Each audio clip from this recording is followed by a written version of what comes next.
এই কবরের মধ্যে নাকি তোমার বিবি আছে। এই কবর থেকে তো একটা যুবক উঠলো জাহান্নামের আগুন লয়া, কই হুজুর আমার ভুল হয়ে গেছে, এইটা না এইটা না, এইটার পাশেরটা। জোরে কন্যা সুবহানাল্লাহ। যেই মাত্র বলছে এইটা না এটার পাশেরটা, এবার এই কবরের মধ্যে আবার যাই বলতেছি ঈসা নবী, এ কবরের মানুষ, কবরের মধ্যে কে আছো? আমি ঈসা নবী তোমাকে হুকুম করলাম এই মুহূর্তে তুমি আল্লাহর হুকুমে জিন্দা হয়ে যাও। কন্যা সুবহানাল্লাহ। যেই মাত্র বলছে হঠাৎ করে তাকায় দেখে একটা মহিলা দাঁড়াইছে, যেই মহিলার শরীরের মতো জান্নাতি পোশাক। কন্যা সুবহানাল্লাহ। এবার ঈসা নবী বলতেছে যুবক দেখো এটা নি তোমার স্ত্রী। এই যুবকটা বলে ঈসা নবী, ও ঈসা নবী আমার স্ত্রী তো কবরে যাওয়ার আগে এত সুন্দর ছিল না, এত সুন্দর ছিল না। কেন? দুনিয়ার মধ্যে মানুষ যত সুন্দর হোক কিন্তু এত সুন্দর হওয়ার কথা না, কারণ চেহারা বদলাই যাকা জান্নাতে গেলে, ঠিক কিনা বলেন? নুরানি চেহারা।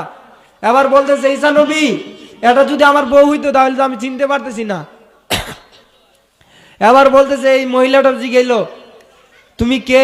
পরিচয় নেওয়ার পরে বলতেছে ও ঈসা নবী এইটা তো আমার স্ত্রী, ঠিক আছে, কিন্তু ওই যে আগের বেলা যে যুবকটা কবর থেকে উঠছিল তার কি অবস্থা? এবার এই যুবকের কাছে যাই বলতেছে, এই যুবকটা কবর থেকে উঠার পরে বলে ইয়া রাসূলুল্লাহ আমি তো আপনাকে চিনছি, আপনি তো হয়েছেন ঈসা রুহুল্লাহ। জোরে কন্যা সুবহানাল্লাহ। ঈসা নবীরে চিনছে কবর থেকে উঠা। যেই মাত্র ঈসা নবীর দিকে তাকাইছে ঈসা নবী একটা মুচকি হাসি দিছে, এই যুবকটা একটা হাসি দিছে। কন্যা সুবহানাল্লাহ। এই জন্য নবীদেরকে ভালোবাসলে কি লাভ আছে না লস? ওলিয়া উলিয়াদেরকে লাভ ভালোবাসলে লাভ না লস? এবার এই কবর থেকে উঠার কারণে জাহান্নামের আগুন লে কবর দিয়ে উঠছে। ওই যে নবীরে চিনছে, এই জন্য আমার আল্লাহ বলে যা পাগলা তুই যে কবর থেকে উঠতে আমার বন্ধুরে চিনছস, এই কাদির আমি তোরে মাফ করে দিলাম। কন্যা সুবহানাল্লাহ। এই জন্য ওলিয়া উলিয়াদেরকে ভালোবাসার দরকার আছে না নাই? সকলে আমার সাথে সাথে একটা শানে মুর্শিদি বলেন, শেষ করে দিব, হুজুর আসছে। দয়াল মুর্শিদি চান দয়া করে চরণ করো দান, দয়াল হাবিবি চান দয়া করে চরণ করো দান। জীবন আমার ধন্য হবে, মরণ আমার ধন্য হবে, তুমি আমার বাবা জান দয়া করে চরণ করো দান, দয়ালারি বিছানে দয়া করে চরণ করো দান।